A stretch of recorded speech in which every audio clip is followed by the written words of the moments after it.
It's Just Business with Steve Thomas and your host, Chris Larry.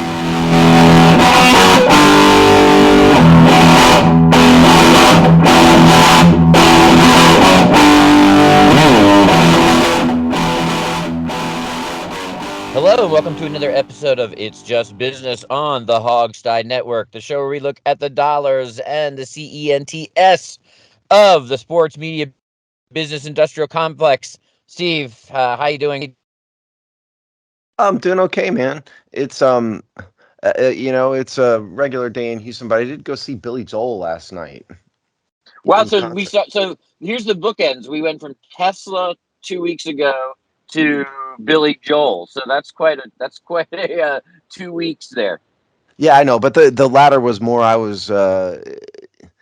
lean more towards the harder side. I was going because others wanted to go, but he was very, very good. As a plug for Billy, he's highly entertaining. So feel free to attend if he comes to your town. Well, there you go. So how was Tesla? You might as well wrap that up too. Oh, you want me to do it all hands? That would listen. I mean, it was outstanding, man. You cannot beat an '80s band. There's nothing better than very, very, very loud '80s music. And how were they on the geriatric scale? Amazingly spry, actually. Really, the dude's voice for him, by his standards, were very, very good. Highly recommend all shows, Chris. I don't know if you're a concert goer. I am I love very much a concerts, of concert goer. course. Yes. Um, very much so. How's New York? Is it still a hellscape? Oh, yes. A wonderful hellscape. Now Yes, I can Steve. see No, it's trees good. behind you, so I think you must be Well, I'm up in the upstate, country so, Um, at the vacation property. yes, That's a very that's bougie thing to have, at my Chris. second home. It's my only home, people. I rent in the city. You and Donald Um, Trump have multiple homes. Your it's a good idol. long. It is a good long. Hey, it's a good long New York tradition. People have been coming to this area from the city for over 100 years. I actually found it a couple of towns over is Trout Town, USA. It's one of the big fly fishing places in all of America, and they've been coming up. They've been advertising in New York City for fly fishing excursions since the 1840s. There's a such thing as a fly fishing excursion. Yeah, man. I guess you must not be a fisherman. The fly fishermen are very serious.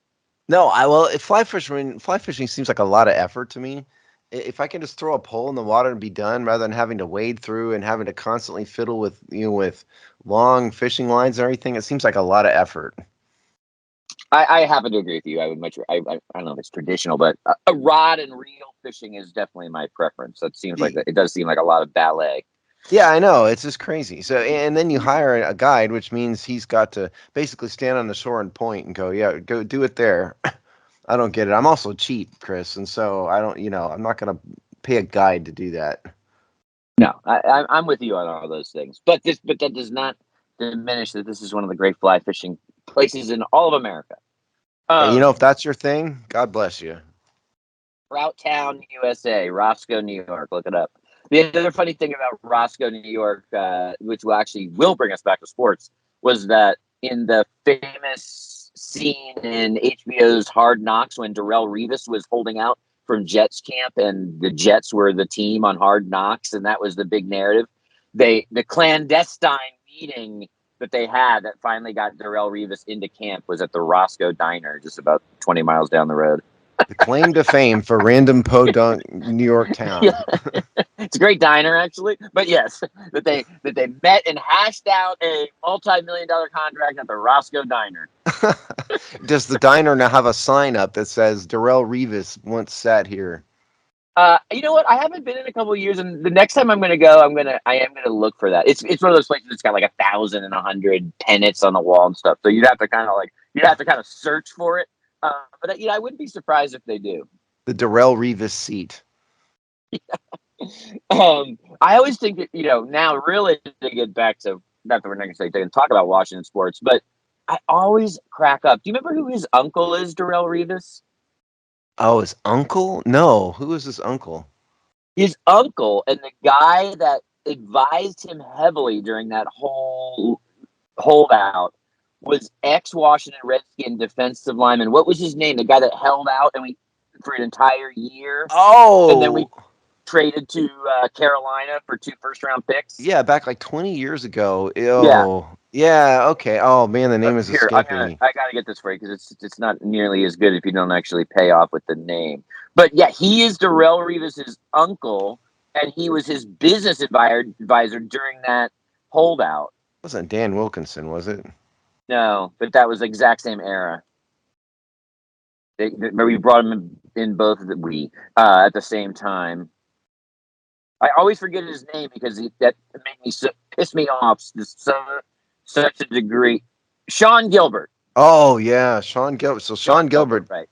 Well, that kind of flows, does it not? Sean Gilbert was a pain in the butt. Darrelle Revis was a pain in the Totally. butt. No, I think it makes the whole thing make sense. It's like the the great key to unlocking the entire mystery.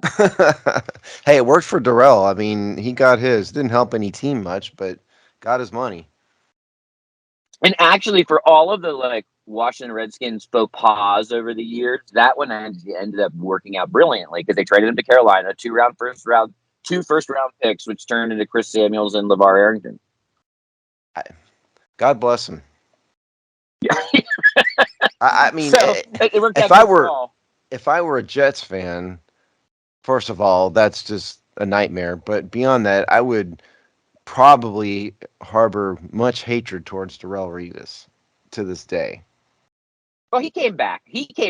So he did play. He did sign. So he didn't do the Sean Gilbert. He didn't do his uncle's full thing, which was remember because Sean Gilbert set the entire season out. Oh, I know he did. But after all that nonsense, did Darrelle Revis really help the Jets much? He was a good player. No. Yes, they did. They did nothing. They did nothing with him. He did He did eventually won a Super Bowl with the Patriots. Revis. Yeah, but it was, that's then there you're just part of a machine, Yeah. So anyway, if you ever find yourself in the Western Catskills of the great state of New York, you look for the Roscoe Diner and you can relive that scene from Hard Knocks. I think I'm barred politically from entering the state of New York, unfortunately. All right. Well, a lot of goings on in the world of not really athletes behaving badly, not but everybody behaving badly, or representatives from many different walks of life within the sports complex. However, although not a player, right? If I remember correctly, we're actually not talking about any players here. But Steve, so where do you want to start? With the Phoenix Suns? Do we have an owner on the way out? Maybe start at the top of the food chain? Okay, let's do that. So, Robert Sarver. Now, by the way, what I'm reading here, just for the record, is CNBC. Phoenix Suns and Mercury owner Robert Sarver to sell teams after damning harassment report by Mike Salia, I guess. And this is, I don't know what date it is, but that's the story. September 21st. So, a while ago, Robert Sarver, who owns the Suns, and also the WNBA team that 5 people watch, was accused of saying naughty things in the building, use of the N-word, saying bad things to female employees. And it was the thing, and then the NBA suspended him for a year. But amazingly enough, after that, last week, all of a sudden, he announces that he's selling the team. Now, this may be good. Don't get me wrong. This is a positive development. You don't want, scummy people in charge of professional sports teams.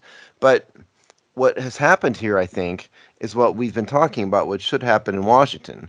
So this is not a situation where the NBA owners did, where they're, convicting him in the court of naughty language, burning him at the stake or anything. This is something where he's voluntarily done it. Do guys this arrogant and this rich ever just sell voluntarily? No, probably not. What am guessing has happened here is that some of the influential leaders of the NBA probably went to him and said, this is unrecoverable.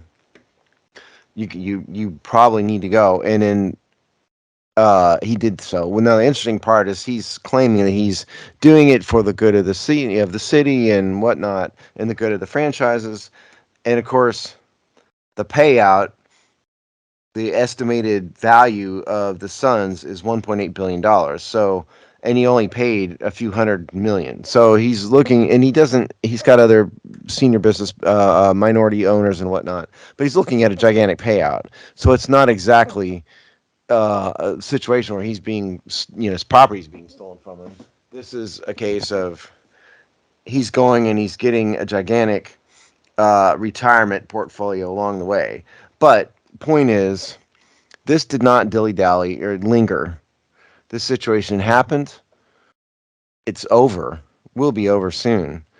I think other teams and other owners could learn from this. Thoughts?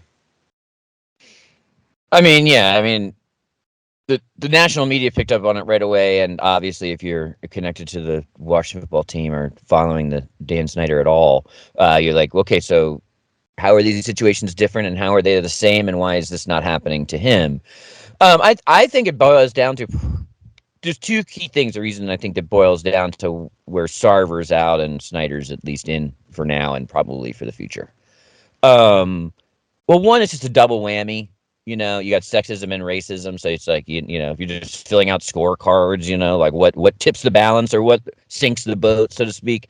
That's just more ballast. It's just more weight in taking something down. So you have a double whammy. I think that's probably, and you have the N word, and you got probably probably better documentation of those things. And then I just think it boils down to the difference between football and basketball, or NBA and NFL, in terms of how and ensconced these people are, how much more to protect, quite frankly, the collective of the NFL owners have as a group than the NBA does, or the NBA owners do as a group. So I think if you're looking to say, why, I agree with you, Steve. This is what should happen. So don't misinterpret what I'm saying there.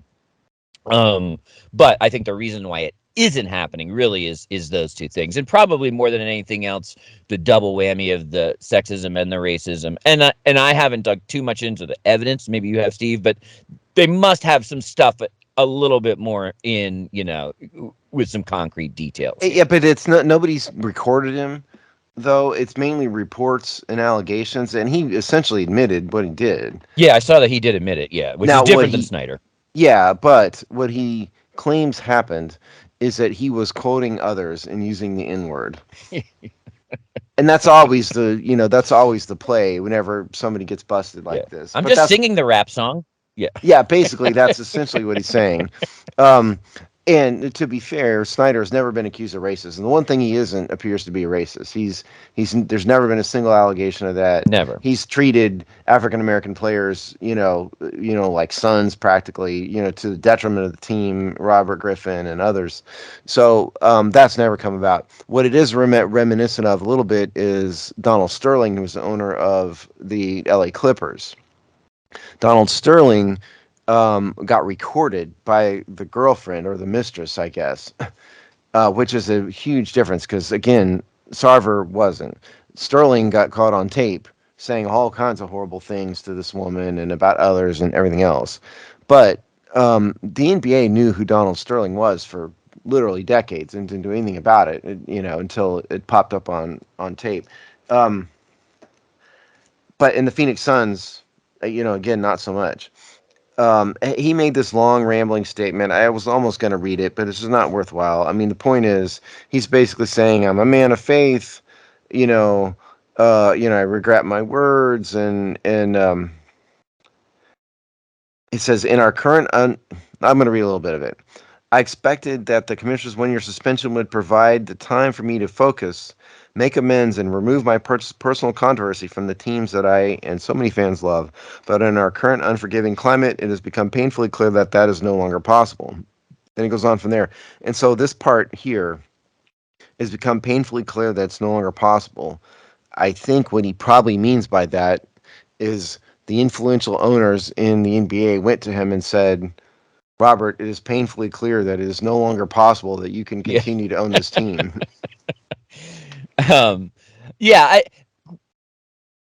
I would agree. They're most likely the owners, but there was some lever that was pressing him to go past what the NBA had done as official discipline.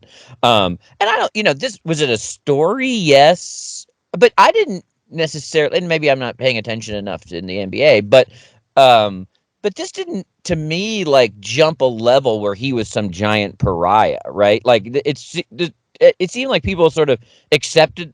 At least the story was, oh, this happened, yada yada. The NBA did their discipline, but it wasn't like there was some great groundswell here, which means it came from something like the owners for sure, or some insider leverage of power. But let's also, you brought it up already, but let's also not discount that, we don't know where he was at owning the team. The, we've talked about the valuations of franchises the entire history of the show, and they've only gone up. So the payday here at some point, how old is he? 70. I mean, if you're looking at the giant payday and you don't want this grief, there are worse times to get out than right now, and selling a sports franchise. Yeah, I mean, there's tougher ways to get fired than to take about a $1.4 billion settlement. Yeah. That's sort of what it comes down to. But I think you're right. I mean, there wasn't a huge national groundswell of this, and neither one of us are in the Phoenix area or even in the western part of the United States, and neither Chris nor I are huge NBA fans, anymore. Granted, but it was not a huge story, and I think this is a learning moment though for other sports leagues in that the NBA cut this off at the knees immediately. The first sign of problems, just you're out. We don't in the NBA is not a league that needs this kind of problem. They've got a lot of mouthy players. The LeBron James of the world who thinks they're smarter than everybody else, and they're not going to stop. And I just think the NBA just, to their credit, cut it right off immediately. Whereas the NFL isn't strong enough to, send people like Dan Snyder, Jimmy Haslin, Ziggy Wilf, wife, Will, whatever, however you pronounce that guy's name. All of those guys need to go, and the NFL is just not strong enough to do it. They're afraid it's going to Right. happen to them. They're so paranoid about losing any bit of their even perceived strength that they're not willing to make just hard decisions. Absolutely. Yeah, absolutely. Well, there we go. So that that story has an end now. We'll see. The next time we probably talk about this is when the sale actually goes through and we get a new sort of watermark, maybe not be the high watermark, but a new watermark for the valuation of NBA franchises, which this will certainly help set. I'm interested to see the valuation of the Suns because they are currently a very good team. They've not historically been one of the league leaders. And so it's a bit of an interesting benchmark to set, right? So is the valuation going to be set based on the current performance on the court, or is the valuation going to be set based on typical business markers? Net income, debt, all of that stuff. I'm going to guess the latter, and that it won't so much matter that they happen to be good right now. It may matter a little bit, but not a lot. Oh, I totally agree. The fundamentals will be the fundamentals, and they will be what drives the deal. I mean, would you rather sell when there's a positive shine on your franchise, and you're not seen as a backwater, which just even in basketball terms, the Suns were a backwater, not 5, 6, 7, 8 years ago. So between the sort of the Chris Webber era or whatever when they were good, and then they had then even earlier than that they actually had strong teams for a while, but they had gone through the desert a little bit, and this sort of reemergence was kind of some newfound success. So would you rather sell your franchise when you're coming off playoff runs and being in the championship game a couple years ago? Sure, of course, but I think you're not talking about fundamentally shifting the price. No, but the other interesting thing here is the estimated price, according to CNBC, is $1.8 billion for a middle of the road franchise. You're not getting out of any NFL team for even the worst NFL team for less than 3.5 billion at the least. And the top ones, I mean, Lord knows. But if you compare the Phoenix Suns to some, I'll just to make a team up like the Colts, some middle of the road team like that, I would bet the Colts itself are close to 4 billion. Yeah, what was the Broncos? Almost 4 point something, almost Yes. 5. So, and we could have classified them as a sort of in the top, not top, but in the top tier of franchises for a Right. variety of reasons. So, like in that, maybe the lower end of that first grouping. And they almost went for 5 billion. So, and they're not, Yeah, so it you could goes to name 10 or show 15 bigger franchises. Yeah, it goes to show the economic power that the NFL has. And if anybody out there doubts that the NFL is the king of the hill when it comes to sports in the United States, there is no doubt. Just look at the situation. The only comparable thing really is the Premier League in Europe. Those Yeah, franchises are worth as much or more more than sometimes. Yeah. NFL franchises, and their audience is bigger. It's just not here because Americans don't like soccer, but that is the only thing in the world that will compare. Yeah, 100%. In fact, I subscribe to that theory so hard that when I saw 1.8 billion for the Suns, I was like, oh, that's more. That's actually a significant more than I would have expected. I thought the gap was even bigger. I would have guessed. I probably would have guessed somewhere in that range. I probably would have guessed about 1.5 billion, maybe. Because I don't think any sports franchise of the big three or big four are going to go for less than 1 billion. I would have, World. if I would have bet whether it was closer to 2 or closer to 1, I would have taken closer to 1, but I would be wrong. Even pick your crappy hockey team is still going to go for somewhere, $1 billion-ish, I think. Insane. Well, let's go to some other people behaving badly. And I was wrong in my intro. We do have at least an ex-player who's found himself in hot water, and that is one Brett Favre. Who this, we know how hard Brett Favre resisted retirement, and maybe now we know why. Because like the second he retired, like he became a bad news generator. But this one, this latest one, this one's pretty. This one's pretty in depth, and there's some other people going down. I'm not gonna have his name right in front of me, but somebody in the Mississippi government just pleaded guilty to this scam at the government level. So this is way bigger than Brett Favre, but this is some wild stuff. He basically ripped off the state of Mississippi, right? Yeah, if you're a retired football player, use Brett Favre as an example of what not to do. If you want to read about this, I found this in Mississippi Today, which I'm not sure if that's an online newspaper or what it is, but MississippiToday.org. Former Governor Phil Bryant helped Brett Favre secure welfare funding for USM Stadium tax repeal. So here's what's going on. So Phil Bryant was the governor of the state of Mississippi through 2020. And back in 2017, Brett Favre's daughter was a volleyball player at the University of Mississippi. And Favre wanted to figure out how to get state funding to build a new volleyball stadium, what they're calling a volleyball stadium. I don't know how big that is, but a volleyball stadium for the University of Mississippi women's volleyball team.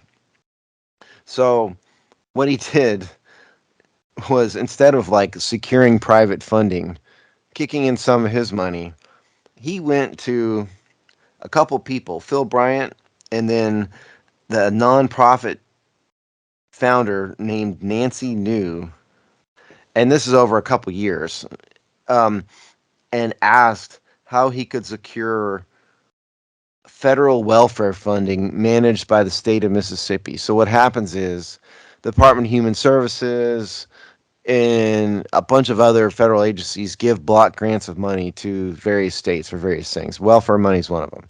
And so what's supposed to happen here is the state's supposed to use this money to give out to people actually in need who qualify for the welfare program pursuant to federal guidelines and state guidelines.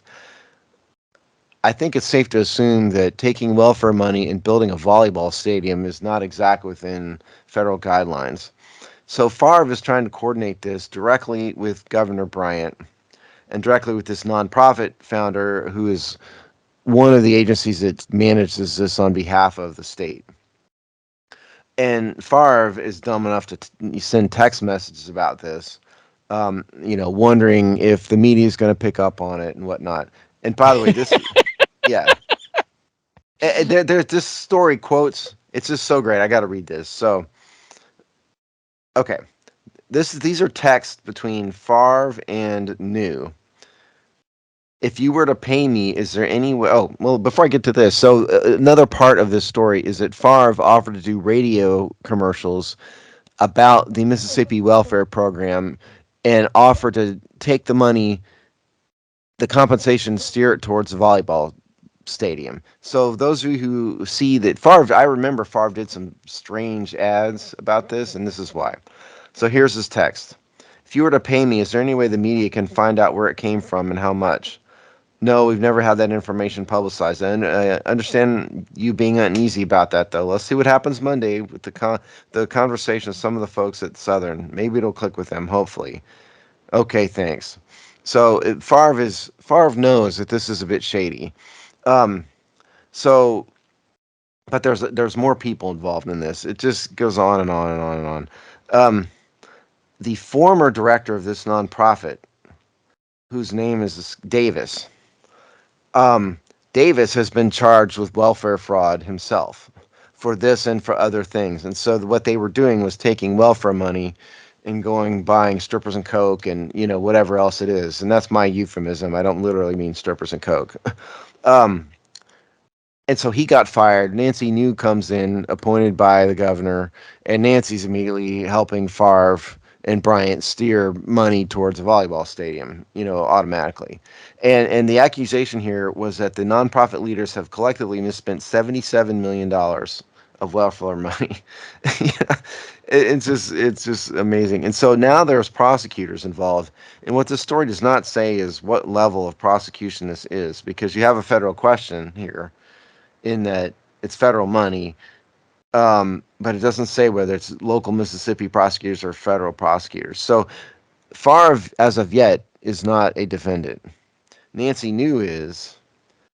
Governor Bryant is about to be. Favre, not yet.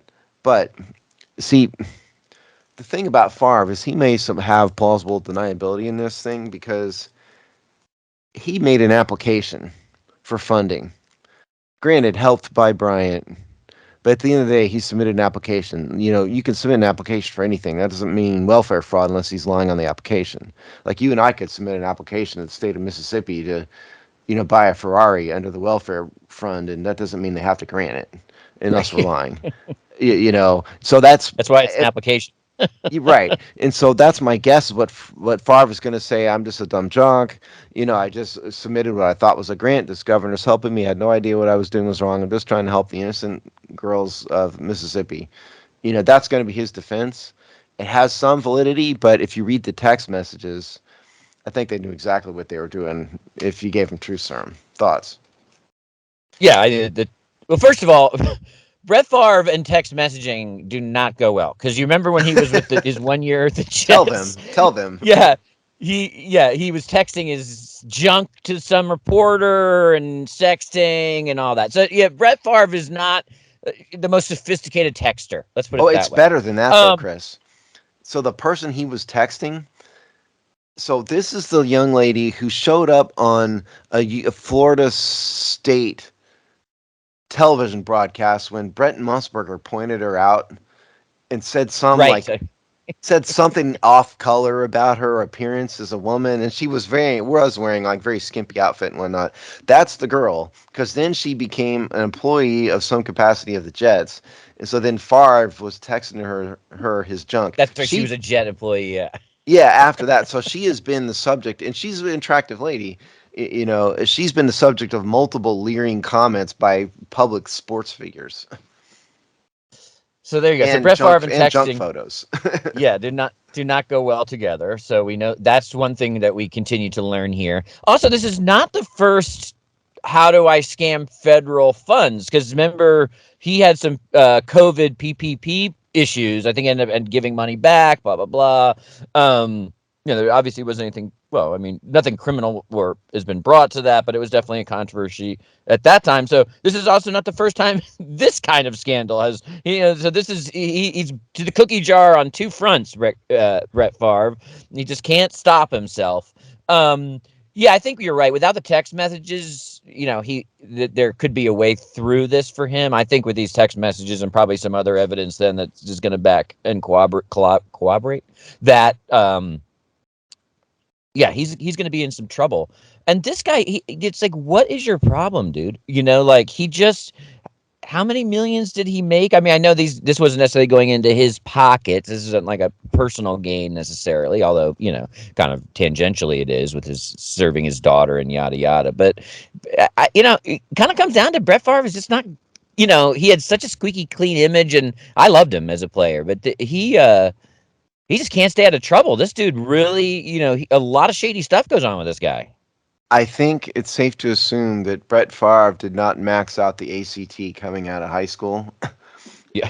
You know, um, the funny part is if Brett wanted to build a volleyball stadium, which is not Right. going to be a 60,000 seat, palace, it's going to be a small thing with a thousand or two seats at most.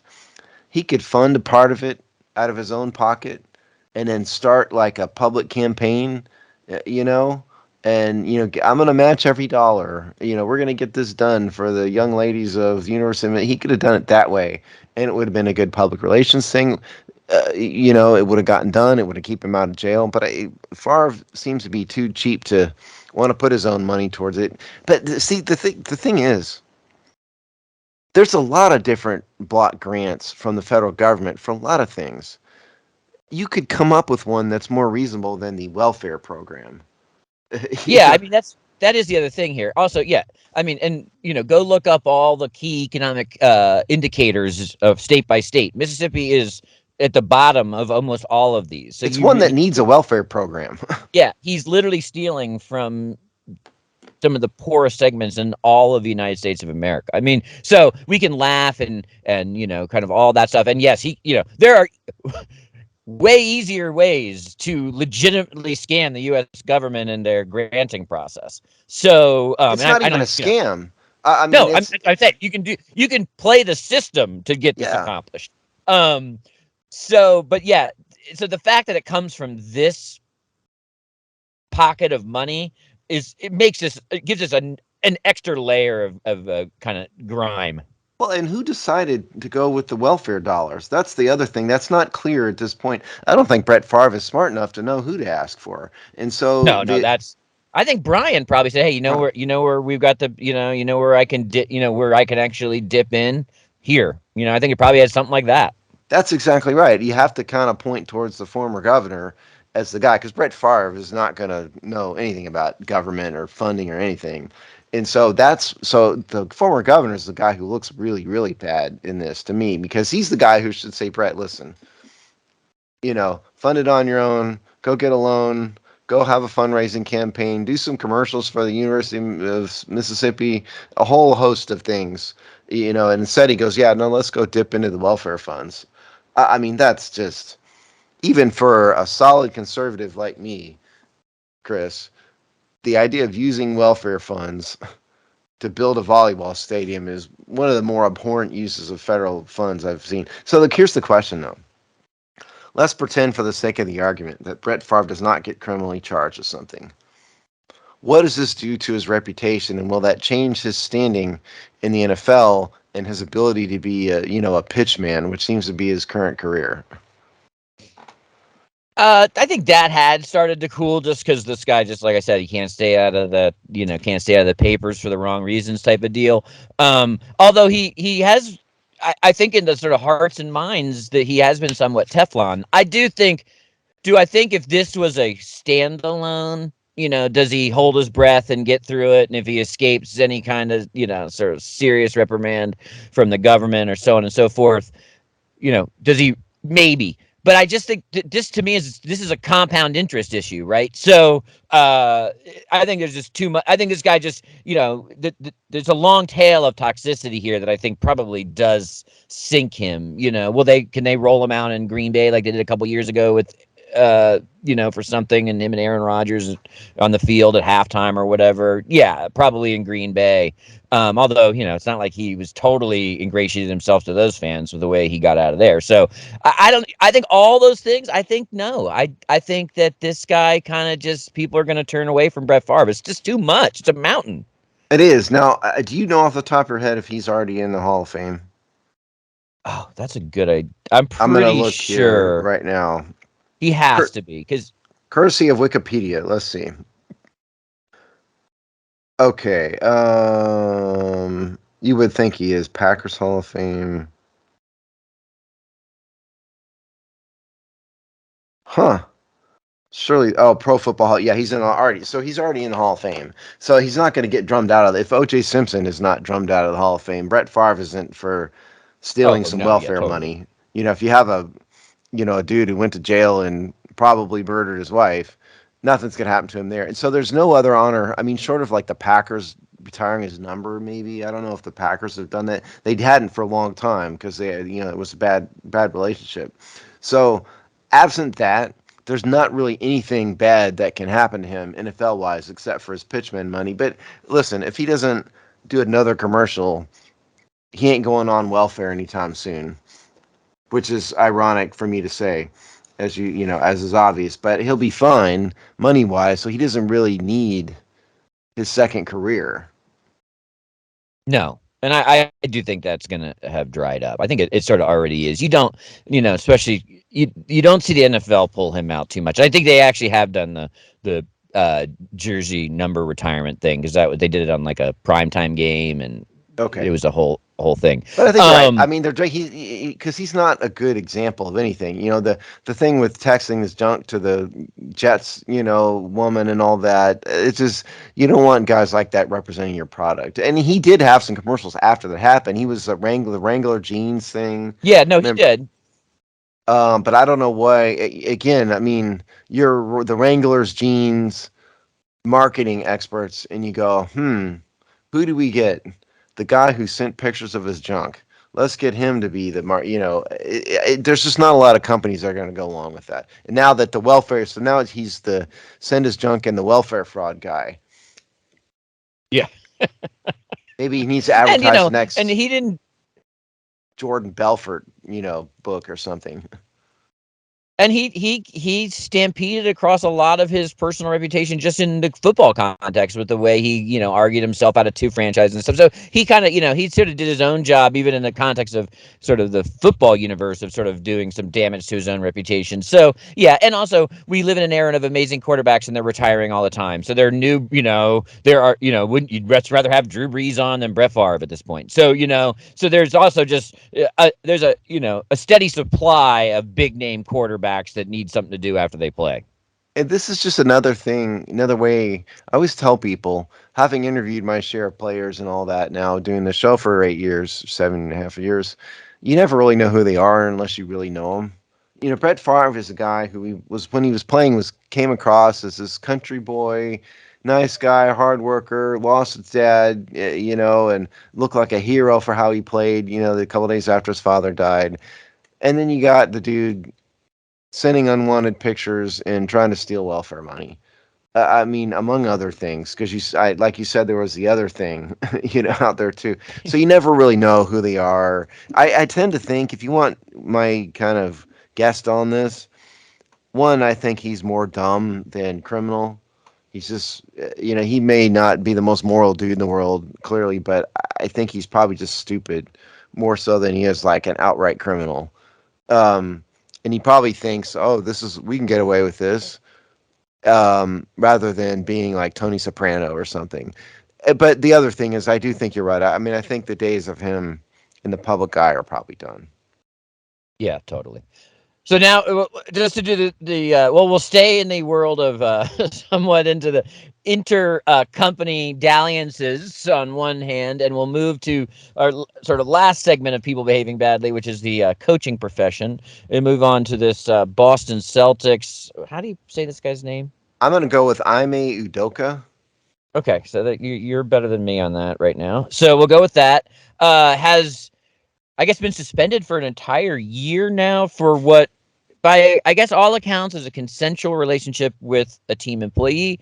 Pro tip, by the way, if you've got romantic interests at work, just file the correct HR paperwork. You save yourself a lot of grief in the end. But he didn't here, and now he is not coaching for a year. So it's a little bit deeper than that. Number one, if you want to read about this, CNBC has a story by Jack Stebbins. Boston Celtics suspend head coach Ime Udoka for upcoming season for violating team policies. And then the key point here at the top, reportedly had a consensual intimate relationship with a woman working for the team. There have been reports in here that perhaps this was not as consensual as it seemed. Yeah. This is the story here. And if I can go back here.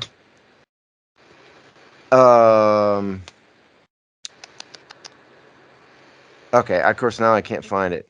Oh, here we go. So this is, I'm getting this, and don't boo me, I'm getting this from Wikipedia, but the reference in the Wikipedia article is more substance. This is, they're referencing CBS Sports, okay, when I say this.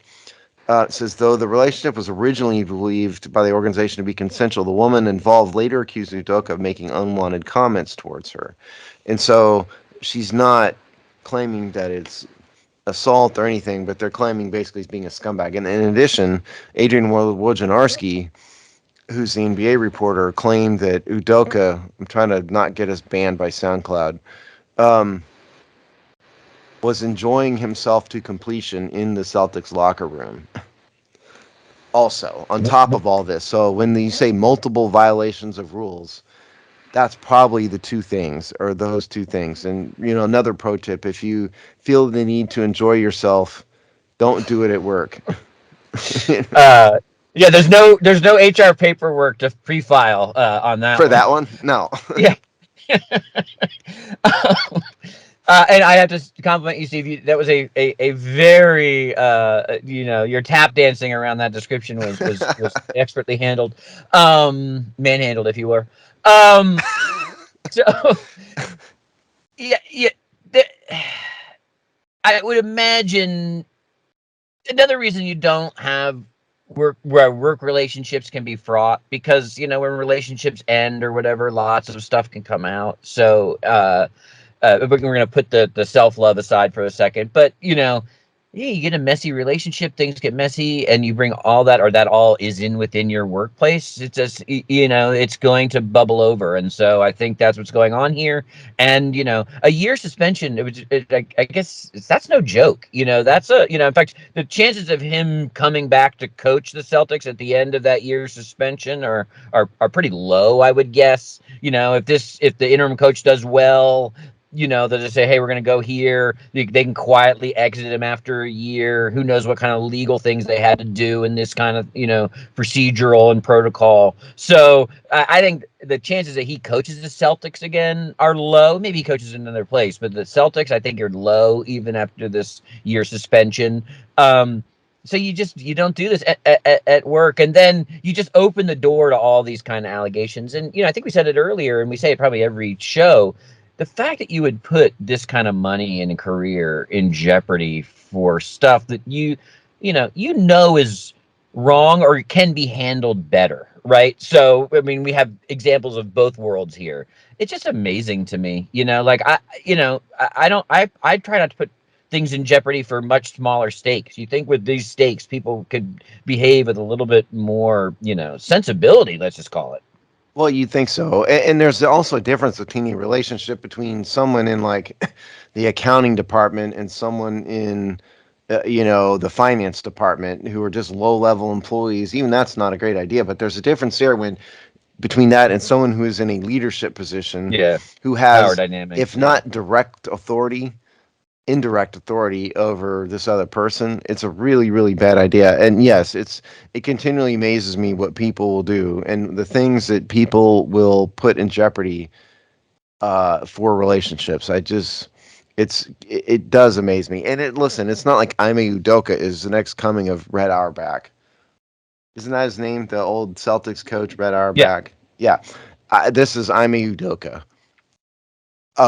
So he's expendable. The CNBC made the point that you made, which is there's no guarantee he's going to come back. I'm kind of surprised they didn't just fire him, honestly, because you could get him on for cause termination for this, violating HR rules. That'd be enough. And so the idea that they didn't just fire him immediately surprised me a little bit. Normally you just go, it's cut off. The season hasn't even started yet. The interim guy is going to do this year, and then we'll, worry about it next year. I'm surprised they suspended him. I wonder if it comes to something contractually where it's better for the team to suspend him and then Well, fire him. maybe, Or but I wouldn't think so because if it wasn't for cause, absolutely yes, they'd have to pay out some, or there'd be some massive termination fee, which is like the bulk of the contract or something. But for a for cause termination as a default, and they'd have their default remedies, and so they wouldn't necessarily have to Yeah. pay him some huge thing. So they must think a lot of him as a coach, and my guess is that one, they're hoping this blows over and people forget about it, and they'll pay off the young lady, some settlement with her, and hopefully she'll go away. And then if the new guy, it's probably a hedge against the performance of the interim coach, because I think you had it right. If the interim coach does real well, we don't need you. You're too much of a headache for us. Bye. But if he does do badly, and they're gonna pay the lady off, people forget about this, and it's a one story on ESPN. Udoka was the guy who's back a year ago was in trouble for for an improper relationship, and then that'll be that, and nobody cares, and Lord knows Celtics fans couldn't care less, So it's probably kind of a temporary holding pattern, so to speak. Yeah, we do live in the world where Deshaun Watson has the biggest guaranteed contract in American sports. That's right. That's just yes. It's flabbergasting. So Udoka isn't even on near the scale of what Watson did. No. By the way, Cleveland fans, the 4 jerseys is a weird look. Just pro tip. Another pro tip. They're giving them away all over the place. I don't understand it. I saw. Yeah, there were so many of them because they had that home game on Thursday Night Football, and there were so many number 4 jerseys. I'm like, guy hasn't even thrown a pass for you. Like, just calm down. Calm But down. you have to go over the top and support him. I mean, my goodness. It's ridiculous. Speaking of Thursday Night Football, we're gonna end our discussion here with probably something that we'll be probably checking in many times, and we talked about extensively in the last show. But we now have some results. We now have some data. We now have some impressions of what Thursday Night Football will look like, and perform on its new home on Amazon. And so far, most of the signs are very positive, with looking like all that are involved in coming up with these metrics agreeing that they are getting about 15 million viewers through 2 weeks. And what I thought was even more eye-popping was the fact that, because this is the real goal, how many more Prime subscriptions they've gotten in that lead up, which was beating things like their Black Friday deals, which was beating things like their Prime days. The Prime days and Black Friday were the number one drivers towards Prime subscriptions. And now it looks like the NFL is. I never thought it was going to be this. Again, we have another CNBC story here. Jack Stebbins again. What's the story is Amazon averaged 13 million viewers for its Thursday Night Football, according to Nielsen.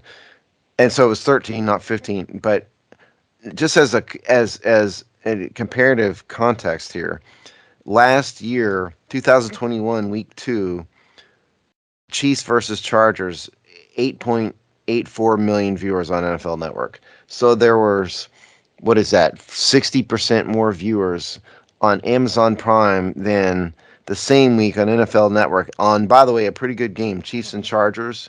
Chiefs are a high, the Chiefs are high there.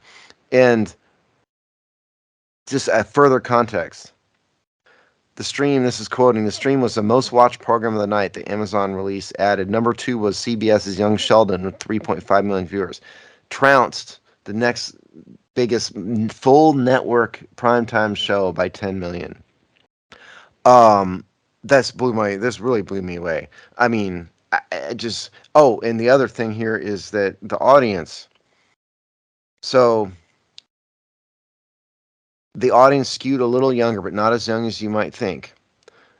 6 years younger. So typical NFL, this is according to CNBC article, typical NFL audience, 53 years old, the average age. The age of the Amazon stream is 47, which, yes, is younger, but it's not, you would kind of think it would be 22 maybe, streaming, all that, where older people wouldn't.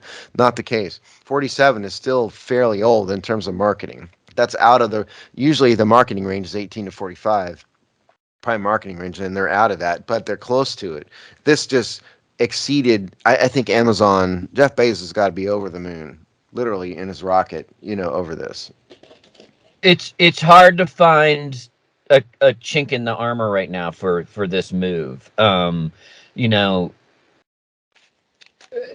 on by all metrics, it's performing well. And Steve, you're not a subscriber, but I am, just regardless of this. But I, so, and I love the NFL, so I watched the games, and I was curious here. I wanted to see how they did. I wanted to see if I got the glitching and all of that. They did a fantastic production job. It looked great. You couldn't, on my end, you couldn't tell that I wasn't just watching this on my, NBC cable or whatnot. I thought the chemistry between Richard Sherman and Fitzpatrick and Tony Gonzalez worked, and I was highly skeptical, which I think I said on the show a couple times, about Kirk Herbstreit. Bringing the college guy on. I got to say, he's highly entertaining to listen to. Super knowledgeable. Doesn't bring some of that dumb jock energy that when they sometimes just throw new quarterbacks in there, like Drew Brees kind of tanked last year in the playoffs, and so it doesn't work for everyone. He's starting to win me over. So even on those kind of window dressing things, they're doing very well. You're right. They've got to be excited. I already saw John Olerand. I always want to say John Olerud, the old first baseman, but John Olerand, was saying that, like, if you're the NBA, you are sitting up in your seat right now and paying attention, and so like it's gonna make it viable, right? They're proving their viability here for more of these kind of things, and in a show me world, they're in the process of showing that this can be done. And they had a great, this, to my pain and detriment, they had a great contrast, because the first 2 weeks of the streaming DirecTV NFL ticket package have been an abject nightmare. I missed about 2 quarters of my game, the Washington Detroit game. Maybe hindsight, maybe that was a good thing, but I would much rather watch it for what I pay for that service than not. So and people, all the jokes leading up were like, oh, there's going to be lag, there's going to be glitching. They didn't seem to really have any of that. Yeah, I'm stunned that it was that good, truly. And I mean, is it a wake up call for the NBA? Maybe. I mean, the NBA is never going to get 13 million viewers. No, they're just saying it was more that if the NBA, they're all going to want their streaming deals, and this is going to make Amazon way more attractive to the NBA. Like, who's already shown that? Yeah, fair enough. Yeah, the expectations can't be the same. But think about this, Chris. 2 years ago in this show, we were talking about NFL TV ratings and how they were down. Remember this? And we wondered if it's a glitch. Is it a function of COVID? Sure. And it turns out, yes, it was a function of just COVID and some weird societal thing where people are tired of watching TV in their houses, because the NFL has bounced back bigger than before. It is truly Teflon. In spite of all the problems, all the bad press and everything, it doesn't matter. Nothing matters for the NFL. It seems to be impervious to every possible scandal. And it just doesn't matter. And people watch it more and more. It's amazing. No, it does continue to roll. And so just to show, to sort of compare that, and the disparity here wasn't as big as I think people feared, but the opening night game, I think the opening Thursday night game, which was on NBC, remember that the first game of the season, did 25 million. Now listen, they're coming up with all new ways to quantify this, but the old ways to quantify it were just as sort of, you could poke just as many holes. It's an inact art and science, it's social science. So, the people that do it are smart, but and all these were by all but agreement. So 25 million, which was huge, a huge number to kick off the year. So they're getting big numbers across the board, and there's just no other.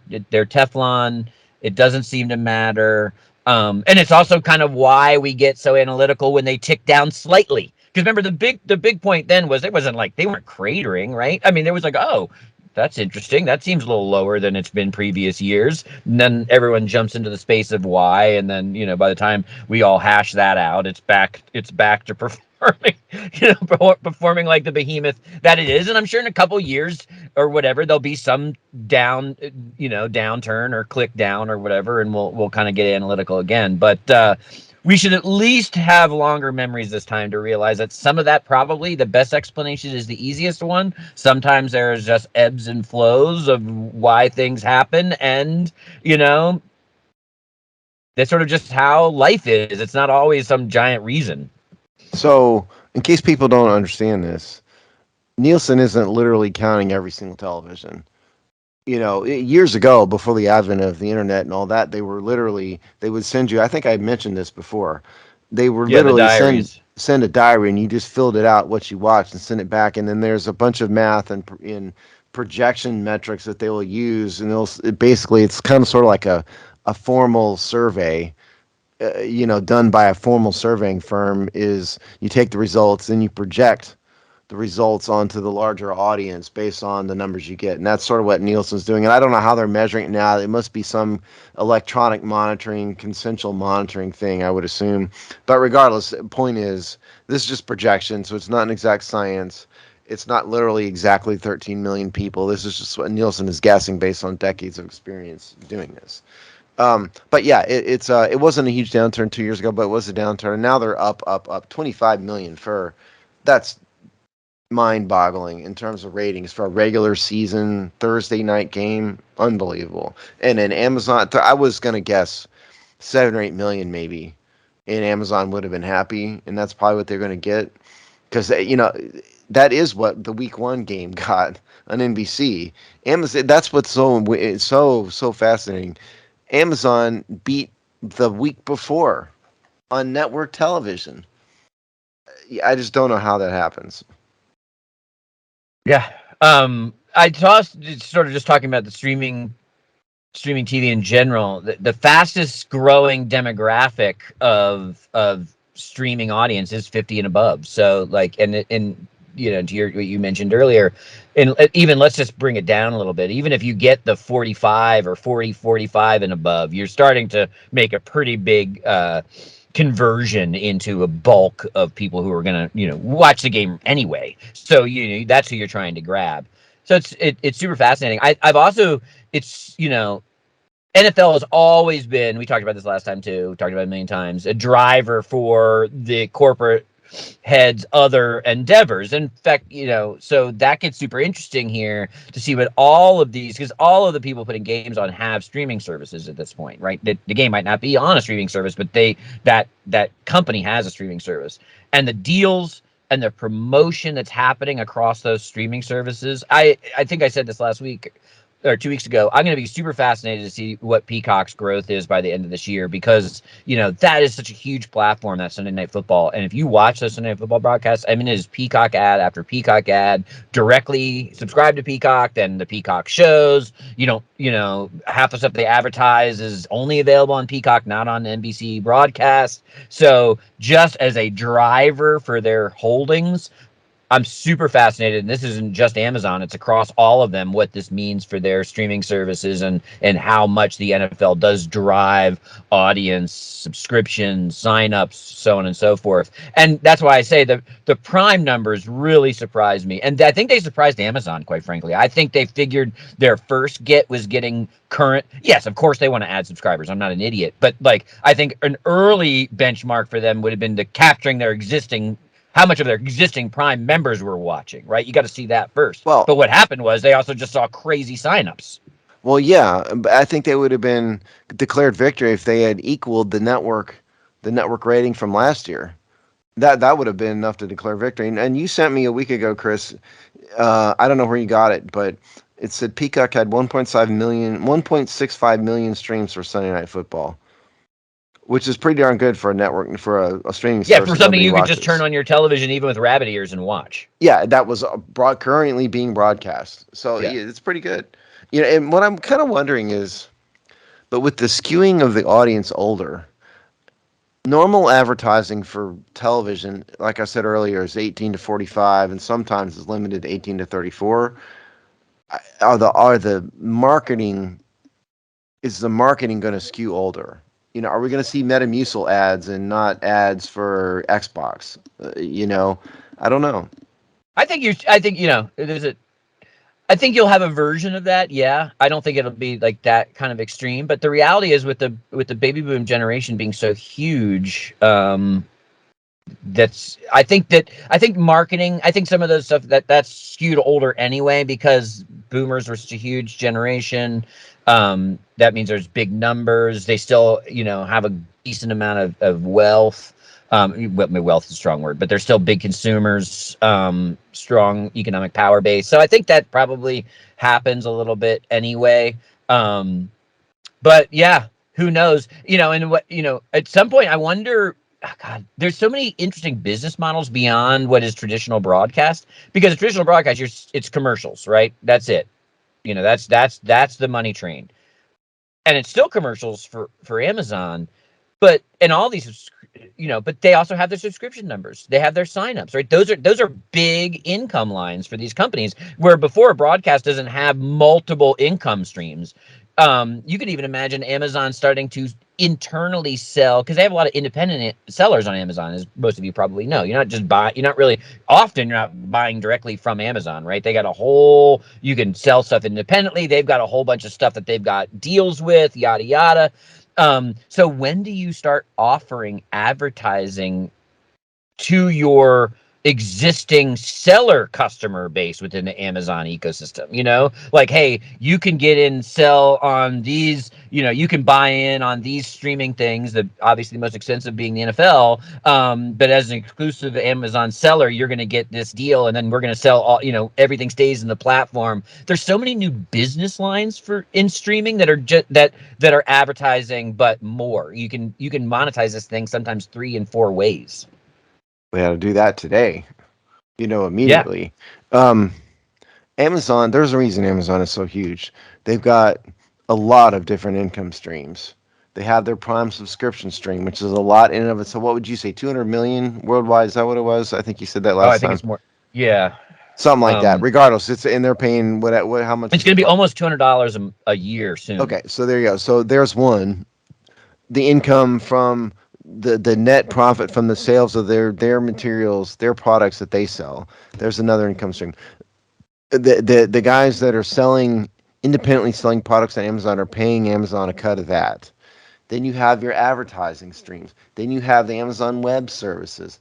It's got to be one of the most profitable companies, if not the most profitable company that's ever been on this earth.